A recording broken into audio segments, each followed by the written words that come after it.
Hey, hello to all of my automotive aftermarket buds in North America and around the world. It's Carm Capriato, week 111 with the Aftermarket Weekly show, where we talk business with my guest and then we see a virtual tour of his or her shop. Glad you're with us. Your learning curve never sounded so good. And so many people remind me back in the day when we first started. Yeah, I always said, listen to learn just one thing. And so many people remind me how cool and important that is. We're with John Bridgewater from Wrights Automotive in San Leandro, California. Hi, John. Hi, how's everybody? Well, I hope you're good because I'm good at my end. A great business, family owned and operated. You call yourself the dealer alternative, which is so cool. Sure. And local shuttles and all that really cool stuff. Euro, Asian, and all makes and models. We try to watch the Euro, but we're definitely domestic Asian. We can do services and some basic stuff on Euro, but I have neither the staff nor the tooling, trading nor tooling to properly handle all aspects of Euro.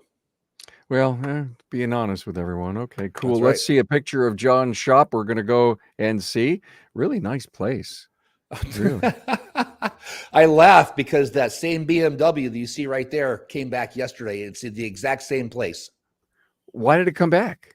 It sat for 6 months and needs battery charge and some other stuff. Okay, that is funny. That is so ironic that happened. I know.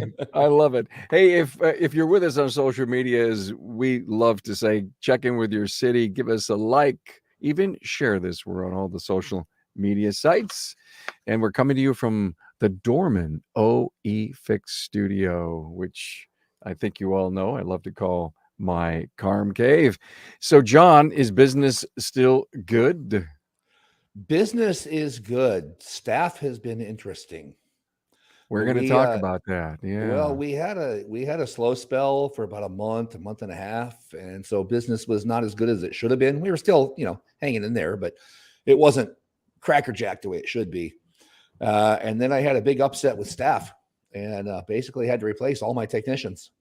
Wow, I can't wait to hear what happened there. I don't know how well you can see. I'm wearing a work shirt, which is like unheard of. I'm always in business casual. Yeah, well, good. Hey, well, then I guess we're honored to have you, knowing how stressed you are with what's going on in the shop. So thank you for your time. Hey, let's give a great high five to our great partner, Dorman. Dorman Products has become an incredible engine for innovation. They are constantly bringing new replacement parts to the automotive industry, and they routinely release tens of thousands of parts across all different categories. Now, why do they do all of this?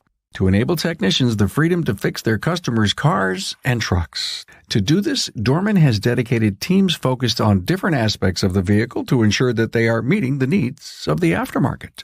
Although a lot of their parts are reverse engineering of original equipment, they also redesign and redefine solutions such as their loaded knuckles or programmable electronic power steering rack. Dorman has invested in these OE Fix innovations to help you save time, your customer money, and prevent vehicles from coming back to your shop. In certain cases, Dorman will manufacture aftermarket replacements so you aren't forced to go back to the OE. Hey, want to know more about Dorman? Visit dormanproducts.com/tour. Thanks again, Dorman. John, I think it's Dural's, right? Yeah, it's Dural's. Yeah, that's right. It was Wrights Automotive, then Dural's. I can't keep up with all the chess moves. You're playing chess moves out there, but we are at Dural's. Okay, cool. Hey, you remember this episode? Do you need an estimator? Oh yeah, that was a great episode. Thank you so much for doing that. Episode 271, the Town Hall Academy. There are slices of wisdom that came out of that I just keep talking about today. So thank you. Thank you so much for that. This coming Friday, we're going to have a great episode, Incentive Pay Plan Ideas for Technicians. And Coach Dave Shadeen is all over this, and Carlos Abuco and Brian Kelly have done it. So I can't wait to talk and tease their brains and see what's going on with that. So let's talk about it's time for some smart talk. Let's talk about your new staff. God, tell me how you felt on the day all this stuff started to come down. I was crushed. I wanted to go home and cry. I think I did go home and cry to my wife. Um, I lost all, but I have one service writer and a CSR still up in the front, and they've been with me through the whole thing. I've got at the time I had four technicians, and well, counting myself, so three technicians. God, how did that work out? Wait a minute, I had four technicians. That's right. I had Damon, Dave, Kevin, and Juan. The only one I got left is Juan. The others all left for various reasons, but it all happened within about 3 weeks, and they were all ASE Master A+ technicians. And anything could have been prevented, John? That's a tough question. Yeah, if I went back and started looking at my culture about a year ago, I think I could have made some changes then that might have made a difference. But I believed in my people, and I wanted to let them keep trying and try to work through the problems we were having. And what I found was that when it's time to go, it's time to go, and don't prolong the inevitable. I still very much love and appreciate every one of the guys that was on my team. We still talk. We're still friends. They just don't work with me anymore, and that's okay. It takes a lot of guts, John, to come on the show and say, listen, we had our struggles, and it was a tough period of time, and to go back and say maybe we coulda, woulda, shoulda, right? I mean, it's that looking behind you sometimes is helps you figure out the future. Sure. Well, and then they say hindsight is 20/20. Boy, is that the truth. Yeah, it is. So where did you find your people? I mean, what part of this you want to share with us? I can share as much as anybody wants to listen to. I'm using Transformers for a coaching company, and I love Transformers. They suit my personality well. They're flexible. Unlike some other companies who I either have interviewed or worked with, Transformers is extremely flexible and understands that no two shops are alike, and everybody's going to do it their own way, and that's okay. Many of the other coaches I've worked with, one way, like I said, worked with or interviewed, one way or the other, their cookie cutter way was the way, and that never set right with me. So Transformers has been just amazing. I did have one of them come out. I paid extra to do a SWOT analysis. And we came up with some good stuff, and I immediately put an action plan into place, and here we are. They actually came out to do the SWOT analysis. Was it the day after or a week after my next to last technician left? I think it was the day after. So we were like in panic mode, and I didn't know what to do, but I had the support of Peyton with Transformers. Well, really the whole Transformers group, my 20 group and the whole thing. Yeah. And they held my hand through it. And I was very appreciative of that. As much as I'd like to come on here and say, look at me, I'm a big, strong shop owner, I do everything right all the time, that would be a lie. I'm human. I make mistakes, and I've made some mistakes leading up to this point. And now I'm trying to correct them. We are having, by the way, I got to make a comment about SWOT, strengths, weaknesses, opportunities, threats. Our Town Hall Academy next week is on SWOT. I am a huge proponent of SWATs. In fact, back in corporate America, I used to travel around and do them. And I always wanted to do them. And they came in and did it, and you kind of sat on the sidelines, and you didn't have any staff to talk with. You had a few people on staff, but did they do it with the staff or just you individually? They interviewed the staff. Actually, oh, that's right.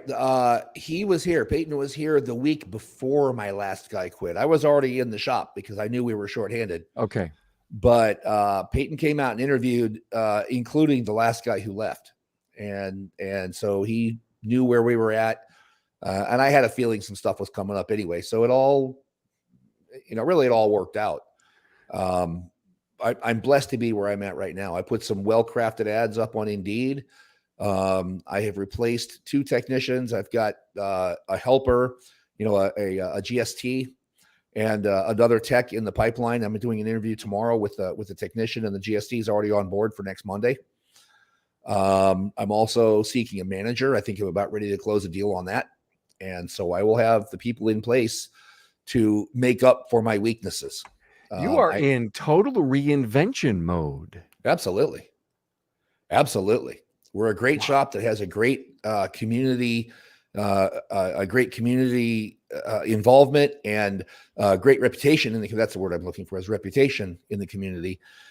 And I want to make sure that I maintain that to my standards. I don't want other people having my dream. So I'm hiring a manager who can be the integrator to my visionary and make this thing happen. One thing I always loved about you, John, is you are just so open. You're an open book. I mean, and to come on and to say, hey, I just lost a bunch of people. Here's how I figured out, change coaching companies. And there's probably 1,000 people around the country that are in the position you're in. But here you are putting it up on your sleeve for everyone to see and know. And thank you so much for being so transparent. Well, and I've learned to be this way, and that it's okay to be this way, because I've seen some other people in the industry who have been through similar and other trials. I mean, look at Matt Fanslow. His shop burned nearly to the ground. He made it through that. I mean, that was really tough for him, but he and their team made it through that. Colleen, well, at the time, Colleen Yarger, running Mark's Independent down in Chatsworth. She went through the same thing I just went through. I don't know how it happened, but she ended up parting company with all of her technicians. And so I called her up and I said, hey, look, after I was going through this, I called her up and I said, hey, look, you're not alone here. And she says, I want you to remember that too. And so, I know. I really appreciate all of the love and the support that I feel from this industry. And I hope that I can give back even a small percentage of what it is that I feel every day. Well, you have on our show, and you and I have on phone calls that we've made, and I'll never forget that great little video. You were on my vlog from Vision, and we had a good time sharing some video screen at that time. It's on the homepage of my website. Go watch it and watch John and I just kibitz about stuff. You've always been such a great friend to the show. Thank you to everybody's hanging out. Mike Dela Cruz, everybody knows Mike, and Rocky Kaminian, Megan Dinoff, and Rohar Wilson. I think that's how you say it, from Memphis. Good to have you all with us. It's exciting. John, thank you for sharing the fact that we can all recover from sometimes it may look like the bottom of the pit as far as challenges that we have. But, if you close one door, sometimes another one opens. And I have faith also. My faith tells me that whatever happens is supposed to happen. I mean, yes, of course, I need to be instrumental and proactive on making things happen. But the reality is that whatever this thing is that happens, no matter how bad it feels like it's going to be, there's a reason for it, and there's growth that will come from it every single time. That's a perfect way to call me Livingston. Okay, Mr. Wilson. I love that. Call me Livingston. John, thanks again for coming on and being here. Can't wait to see the shop. But in the meantime, we've had some really cool new stuff for the aftermarket to listen. We just love doing what we do, Tracy and I. It's your mission. Is your mission statement your passion statement? And we recorded this at the Elite Invitational with Bill Greeno. A great episode, really makes you think about the culture of your business. ABC Technicians, what does it mean? Oh, wow. We had Ryan Koyman, Tim, Izzy, and Matt Foslow. I always say his name wrong because I always thought it was an L and not an I. Hello. Yeah. Hello, Shayla Costa from Marin County. Good to have you here. That was a great show on ABC, and a lot of really profound thought that went in there. And it's almost like we as the industry need to think about the stuff we talked about and who's going to help do or police some of this stuff. Matt Fonslow overcoming the loss of a child, finding his silver lining. It's very, very transparent and very profound. Matt's doing some great things for our industry and making us think really hard. And Hunt Demarest, cryptocurrency. If you wanted to know anything about cryptocurrency, and I didn't until I heard Hunt. So thank you to the team here at the Aftermarket Radio Network. Now let's go out and get this fabulous virtual shop tour from my friend John Bridgewater. We're gonna roll the tape, and you can take it over from here, John. All right, so this is the front of the shop, looking south down the street. We're just off of a main street. There's that traffic light you see off on the right is the main drag where a lot of dealerships are, stuff like that. This is my front entrance. God, my video is awful on this. Got a little bit of customer parking on intake, 3 or 4 spaces. Got the handicap space that isn't really used like a handicap space. Hours on my sign are wrong. It's actually 7:30 to 5:30, but this is the front entrance to my building. So this is what you see when you walk in. Nice. Mission statement on the wall, of course, and all of the art on the wall serves a purpose as well. It's sound dampening. That's Victor. He's been with me since practically right after I took over rights. So anyway, the artwork on the wall is sound dampening as well, because this room otherwise would be an echo chamber. So 3 people can comfortably be on phones in this room at the same time because of the artwork. That's smart. Yeah. Hey, let me stop and ask you a question. How big's the lot that you're on? How many acres? Oh, I haven't actually calculated that out. The building is about 7,000 feet. I can park 70 cars. Okay, that's kind of the number I was looking for. Do you own this or lease this, John? No, I lease. Okay. I lease from the original owner of the business. Okay. So the desk you're looking at right there is my CSR, and that there will be my manager desk once I get that position filled. Mm-hmm. When he or she is writing service, there will also be an office in the back available to him or her. Going through this door is my customer waiting area. So I've got some retro chairs. That's Cherie. She's my CSR. This is my retro chairs. I've got HVAC in the key rooms. TV plays AutoNet TV. I've got snacks, sodas, coffee, water. The door through here, right now, it's just storage, but the intent was to have a private workspace for anybody who wants to wait. And I was going to put a Wi-Fi hotspot and a printer and a desk and have it set up for anybody who wants to work. Smart. I got one guy that would use it. Right now, he sits at this table. And so let's stop the tape and ask the proverbial question: is any waiters a lot lately or not? No. Okay. Every once in a while, yes, but we actively discourage that. But it's again, there are so many shop owners that have put up great weight rooms and customer waiting areas. Even if they're not being used today, it really does show the level of caring and intimacy and relationships you want to have, even though it may not be used. People can look in there and then just check it off in the box. If I had to, it's a nice place to be at. That's right. And that's my point exactly of having a really nice waiting room is I want to make it warm and inviting so that people know how much we care. And I want to actively discourage them using it at the same time. Got it. Nice kitchen. So we came through the back door to the waiting room. This is my customer restroom right here, my client restroom right here. Okay. It's kept marvelously clean. It's got automatic lights, automatic water in the sink. My cleanup guy probably mops it 2 or 3 times a day. So stop the video right there, and we'll ask the proverbial Tracy question: how many hooks? There's the hooks there on the left. Looks like 2, right? Yeah, 2 hooks there. And I don't remember, but I don't think there's any more on the back of the door. But I think what's there is sufficient. I think so, because that's the question Tracy always wants me to ask. A purse and a coat. Person, yes. There you go.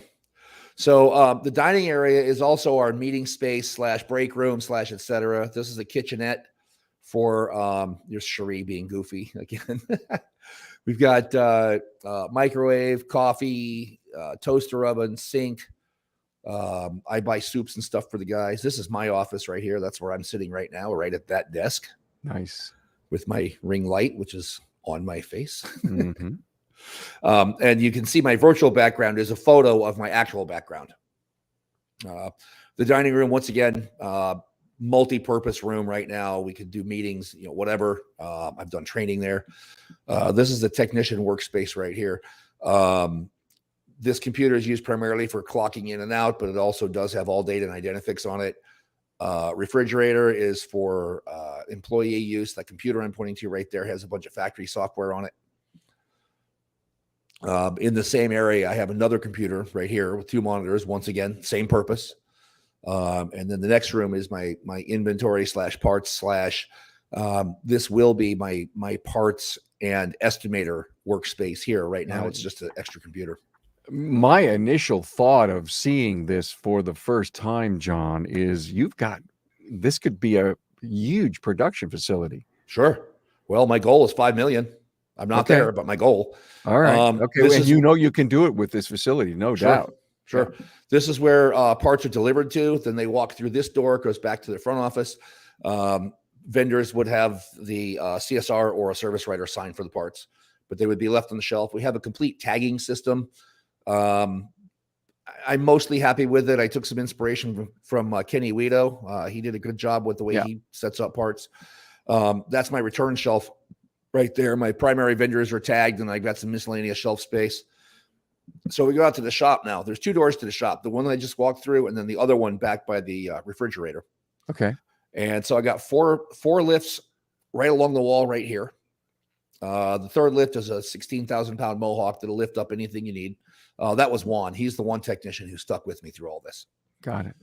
So anyway, that goes back into the workspace. We have a locker room / employee restroom right here. I don't remember if I opened. Oh yeah, opened that up. Once again, another very nice, clean space. I like the diamond plate everywhere. Yeah. I don't have any hooks though. In that room, I don't have any hooks. So back here, there's another restroom and a washroom right there. Upstairs, I've got about 2,000 feet of mostly empty space. I use it for random stuff. My network stuff is up there and weird random. Did I go up there? No, I didn't go up there. That's right. And then I have a balcony also that the guys use to hang out on for lunch and stuff sometimes. Sure.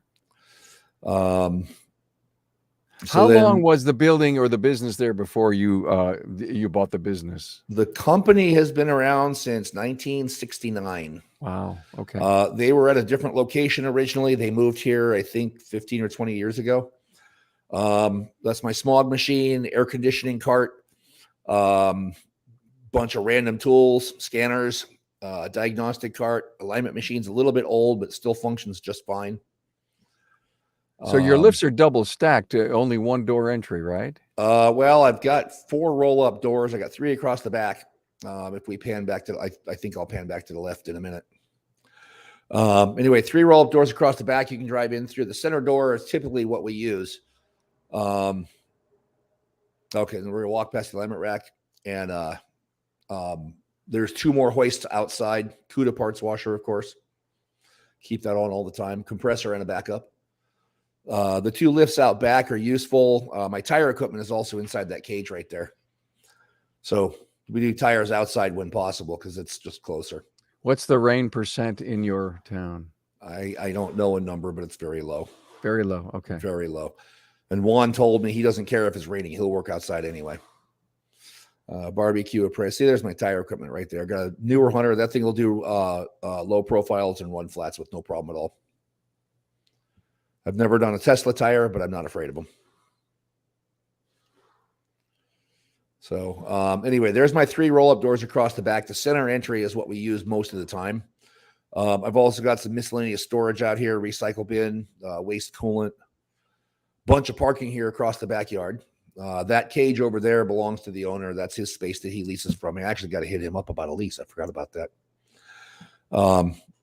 We will use this door occasionally to drive in and out of. Also, there's also a roll-up door. As I walk through, you'll see a roll-up door on the right side here. We can drive in and out of that as well. That scissor lift right there is going to be going away. And I'll probably put some lifts in its place. This is all my fresh oil on the left and waste oil on the right. I got a 600-gallon waste oil tank. And between the 3 new oil tanks and the barrel and the E-pods, there's probably 2, 3, 4, for probably another 500 or 600 gallons worth of storage there. John, how long have you been in this location? 3 years. July 1st will be 3 years. My birthday. July 1st. Well, happy birthday. That's coming right up. It's coming right up. About a week and a half.